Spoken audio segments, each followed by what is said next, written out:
Good afternoon. This is the House Appropriations Committee. It is Wednesday, April 30th, 2025. It is 2 o'clock, and we are going to hear a couple of bills this afternoon. The first one is S60 about the Farm Security Special Fund. And we have with us Mike O'Grady from Ledge Council and Ted Barnett from the Joint Fiscal Office. So maybe we'll start with Mike.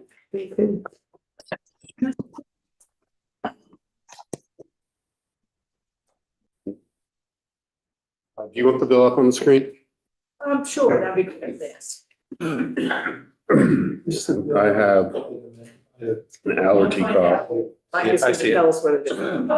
Here, it's not a good time of year, so No, Mike has it too. Happens, the usual medicines happen. You can take another month off at home. Okay.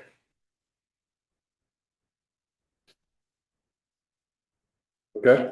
Okay. So this is Mike O'Grady with Legislative Council. I'm going to walk you through S60 with the draft number 3.2, draft number 423 date and 12:45 p.m. timestamp.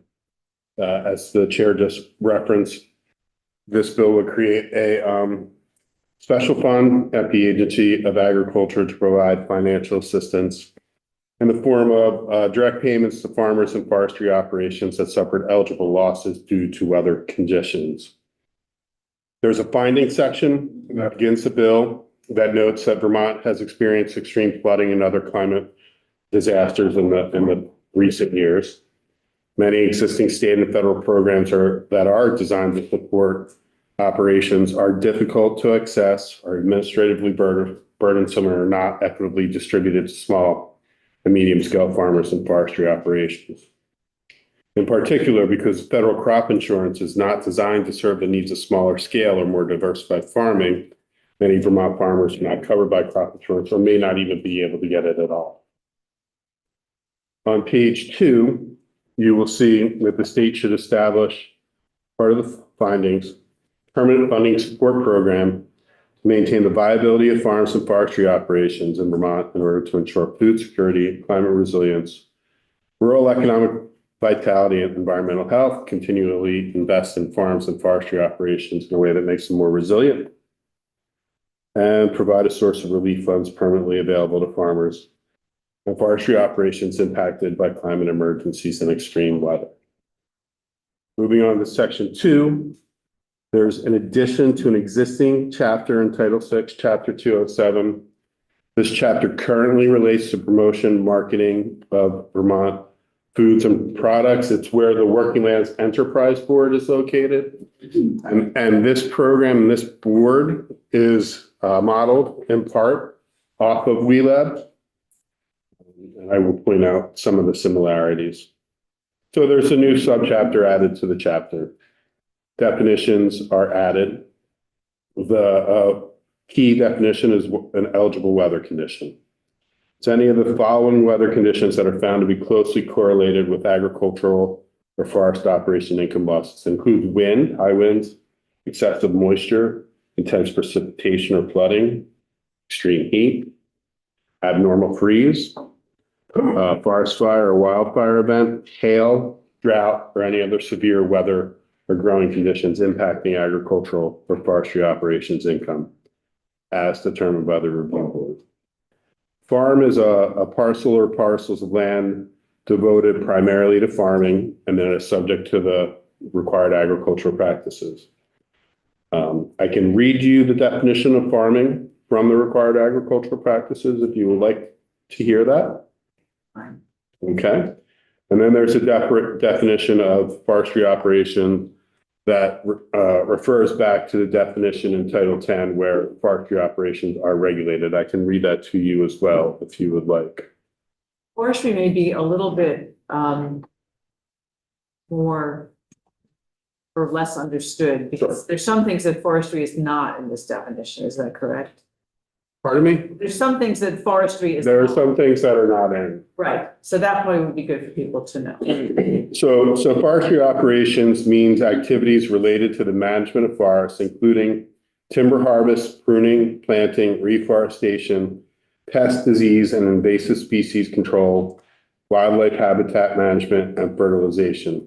So your typical forester, the one that's going out there marking trees or doing your forest management plan, likely does not qualify underneath this definition.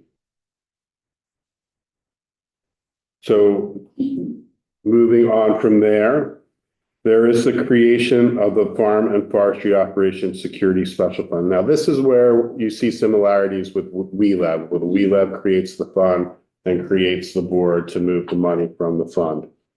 So there is established the Farm and Forestry Operations Security Special Fund administered by the Agency of Ag and managed in accordance with the requirements for special fund.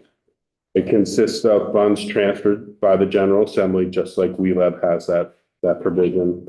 Funds from public and private sources that the Secretary accepts for the fund, and funds from federal government aid for state support of farmers or forestry operations suffering income losses due to weather conditions.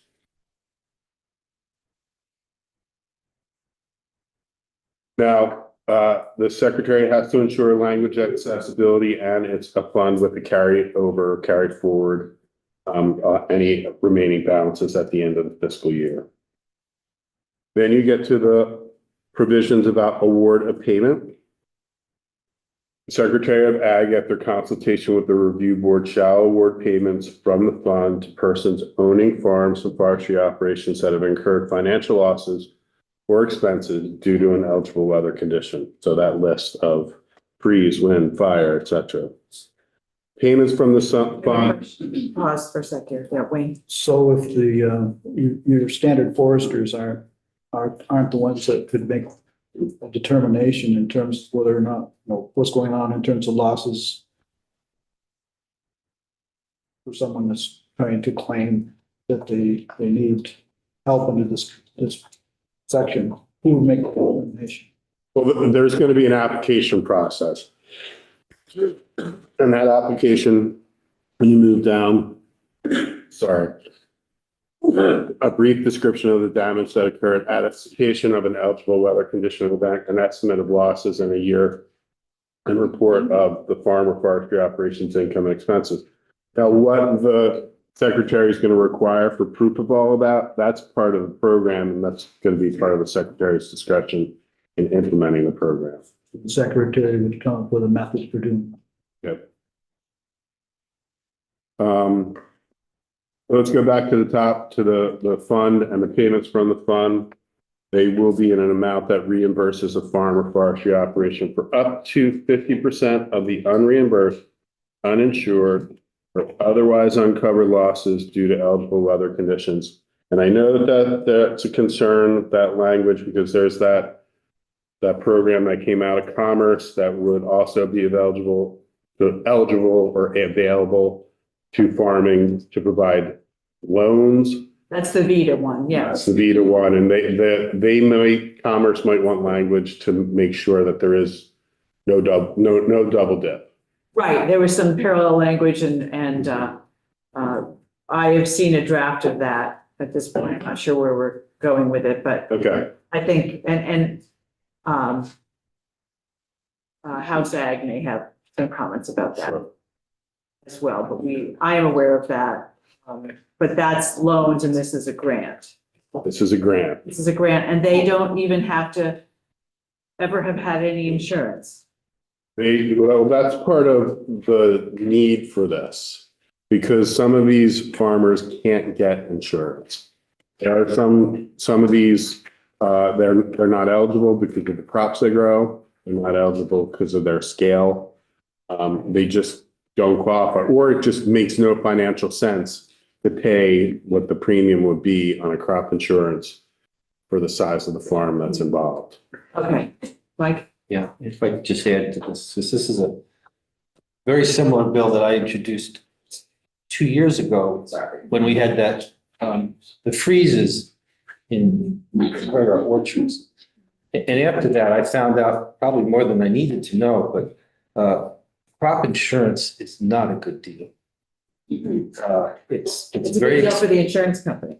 what's that? It's a good deal for the insurance company. It's a good deal for the insurance company. It's very expensive. It doesn't pay out much if it pays. And I had a couple of orchardists who said they had crop insurance, had claims they made and that they were never paid out. So that's why they dropped it. Because they paid a lot of money, they got nothing out of it. So this will really help because be a whole nother thing to look at the whole debacle of crop insurances, but this is really a good thing. And Okay.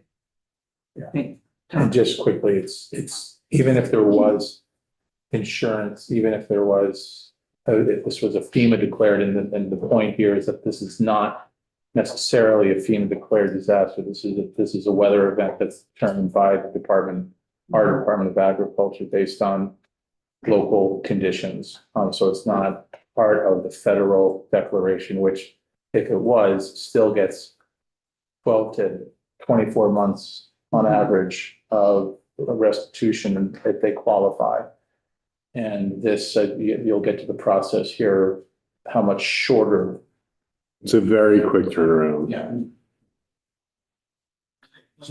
So like for timber, I've never heard of a crop insurance kind of insurance with timberland. So something like a tornado or a severe downburst that flattened 100, 200, 300 acres, they might be able to get some help here. Yeah, some of the examples that were brought up was the derecho in the 90s. The after flooding, when you can't access certain types of harvested timber, it starts to rot or gets infected or fested and then is lost, just like a crop would be lost. So those are some of the examples of how these weather conditions can affect harvested or timber in general. we're just gonna have more of these. So I want to talk a little bit about the maximum award Hmm. because it's a little different. So the committee had a lot of discussion about trying to ensure that there was money in the fund throughout the year for any potential weather event that could occur. And they were going to make awards on a quarterly basis, or they were going to divvy up the balance in the fund on a quarterly basis. And it just got a little bit too complicated.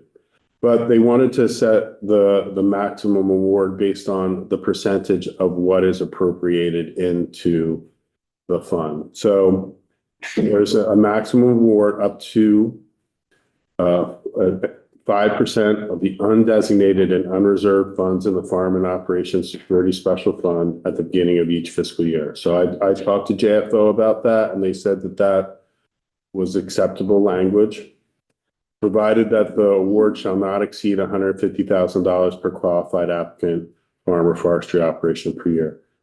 If you're talking about the numbers that were originally proposed, when it came out of Senate Ag, there was a proposal of $7.5 million going into the fund. Oh, I thought there was 20 at one point. Well, that's how it started out, and then it came down to 7.5. Okay, I don't know where you will ultimately land, but that $150,000 is probably not going to be reached very often. oh, okay. Senate put in a million.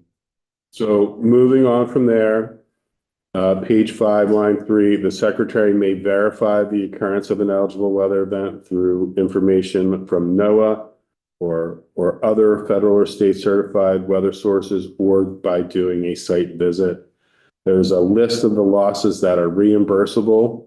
So wages or compensation, replacement of lost income from destroyed crops, livestock, or timber, debt payments, cost of replanting, livestock feed replacement, infrastructure, equipment repair, repair of farm roads necessary to access farm, and repair of washed out or otherwise damaged logging roads. Inability to access harvested timber, as I just gave an example of. And other losses as determined by the secretary after consultation with the board. Secretary develops a streamlined application. It includes the things that I went through just a minute ago, a brief description of the damage, attestation of the eligible weather conditions, an estimate of losses, a year-end report of operation and income and expenses. The application may be made at any time, and the secretary may only close the application process upon an award of all appropriated funds. However, there's not going to be an award until there is an administratively complete application. All administratively complete applications are evaluated by the board within 15 days following receipt of the complete application. The board, by majority vote, recommends to the secretary whether to issue a payment. Within 15 days of that recommendation, the secretary shall issue the award. So that's a quick turnaround. It's 30 days. The bill also provides that the Secretary of Ag may use up to $67,500 annually from the fund for the purpose of administering payments. And that half-time FTE was assumed. Then there's the review board. It's created within the Agency of Agriculture. It's composed of the Secretary of Agriculture or designee, Commissioner of Forests and Parks or designee, State Recovery Officer or designee, representative of 3 ag organizations who can demonstrate expertise in dealing with all sizes and types of farms, 2 farmers who have received relief funding, 2 forestry operators. Now, the forestry operators don't have that condition of having received relief funding in the past because there is none. There wouldn't be any that would have been eligible. There's the member terms. The members that are from the agriculture organizations serve a term of 1 year. The farmers serve 2 years and everyone else serves 3 years.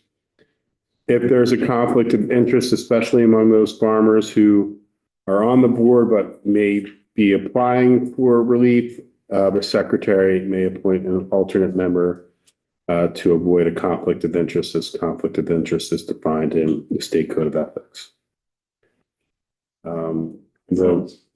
Didn't you say that somebody who's already received relief funding?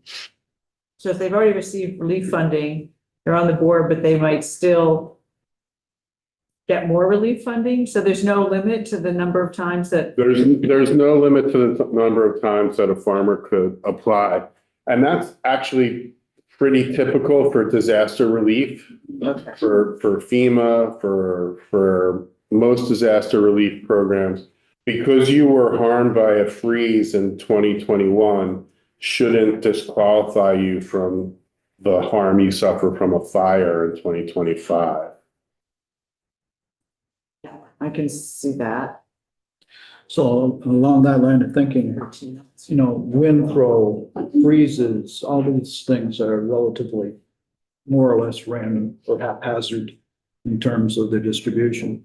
But in the case of planting corn along a stream that regularly floods. Well, you might see language along those lines to address that type of concern where a farmer's application is for the same type of losses and the farmer took no action to mitigate those losses. You may see language on that depending on the dynamics of all of this. So. Right. I've heard some of that as some part of a possible amendment too. Because that could be a concern. Yeah, having some more guardrails around this could be, Okay, Jim? So, 2 questions. First of all, you further up, page 7, you talked about the $67,000 in expenses that could get reimbursed for. At this point, I'll know what the fund's going to have if what happens if there's not funds if there's not money in the fund for administrative costs. Well, it says may use up to. It's not what? It says may use up to. Oh, there's no money. There's no money, there's no But money. there's no percentage, I mean, so, in a silly case, we had 100,000 in Right, there, they they can take can't, most of it. they can take most of it, so there's no percentage. You could do that if you want me to do that, provided that it's no more than 5% of the, Yeah, I don't, we're not gonna vote on this today, so I think we won't, we'll keep that in mind as a potential invest amendment. The other question I had, related to the multiple payments, I get it, you know, you have a freeze, it's beyond your control. You know, a number of different things, but some may have fields in every year get flooded. Does that mean every year they can get help? well, again, I think there's gonna be some language that language might not address all of those concerns because there are gonna be fields that are gonna be planted next to a river bed every year. Yeah. Because that's where some of the best soils are. That's some of the best farming. I They get it. don't get paid. But, can we afford to make them whole each time? I doubt you're ever gonna make them whole, but you will provide some relief. They're eligible for relief on Right. more than one application, like. So Jim, I think you're trying to say we don't want to create money pit. Good segue. Continue, Mike. Okay, all right. You are at the powers of the board. They review the applications, assess their accuracy and validity, and recommend to the secretary. They also report to you, the General Assembly, regarding the total documented farm and forestry operation financial losses from eligible weather conditions averaged over the previous 3 calendar years. In order to ensure the fund is meeting its needs, it will review the whole application process, the program generally, and report to you if there needs to be ways to improve the effectiveness of it. They may elect officers, subcommittees, have procedural rules. Quorum is the quorum majority. They do receive compensation under 32 VSA 1010 and per diems. And then it takes effect July 1, 2025, and it is renamed, or there's a recommendation to rename the bill because when it passed the Senate, it did not address forestry operations, and the House Ag Committee added forestry operations, and the title needed to change to reflect that. Great, thank you. Any questions for Mike on the legal part of the bill? Mike, if you want to sit over there and do your other amendment to the other bill, we'll get, who's doing the, all right. I have to run back up to my all office. Is that All okay? right. That's just fine. We will see you when you're done. Thank you. And we'll just take a break if you're not back. So don't worry, that'll be just fine. Just need to get out of the Zoom. That'd probably be a good idea. Okay. So Ted, we have a fiscal note. Exactly. Ted Barnett, Joint Fiscal Office. We have a fiscal note. It's pretty straightforward. I can share my screen if you'd like. I'll have a copy of it.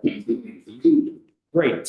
So yeah, on the fiscal side, this one is pretty straightforward. I heard Representative Harrison mention that the SAC recommended version of the budget did contain $1 million transfer to the special fund created in this bill. So on the money side, that's the main piece. Oh, yes, okay. And the other piece is in this final paragraph, I missed the 2 forestry operators in the review board. So that $620 is slightly understated. It's $870 per meeting. My apologies. I know, I'll send you an update as, ASAP. 870. It looks an estimated $870 per meeting. And so it depends on how many times they need to meet to review applications. I imagine that depends on the level of disasters, et cetera, that occur. Does this come out of the special fund as well, or is this part of the agency of agriculture's Budget.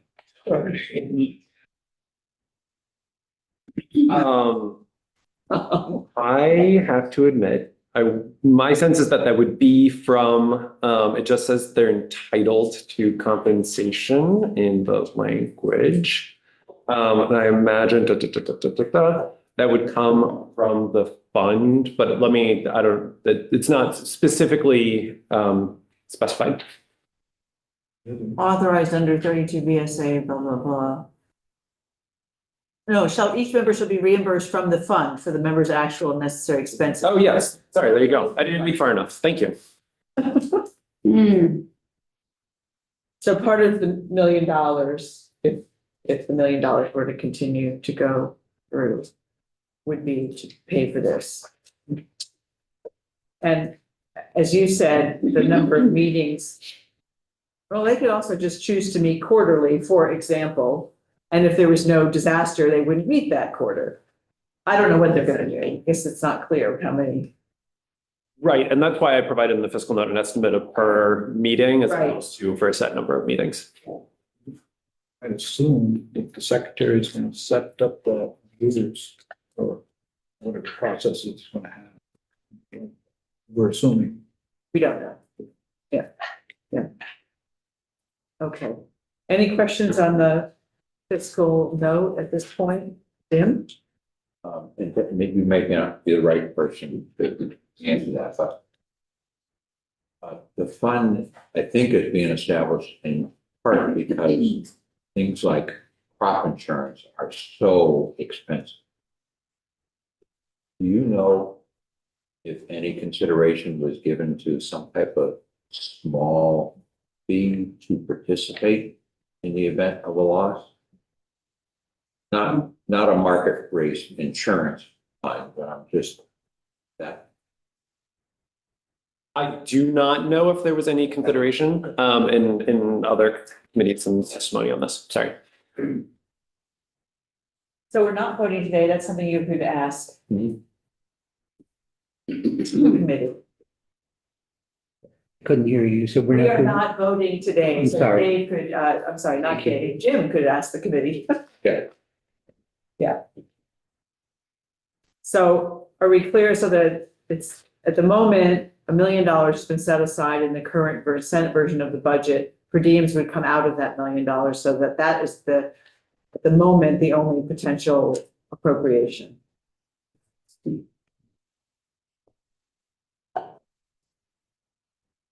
Oh, or we have $50 a day for per diems by law.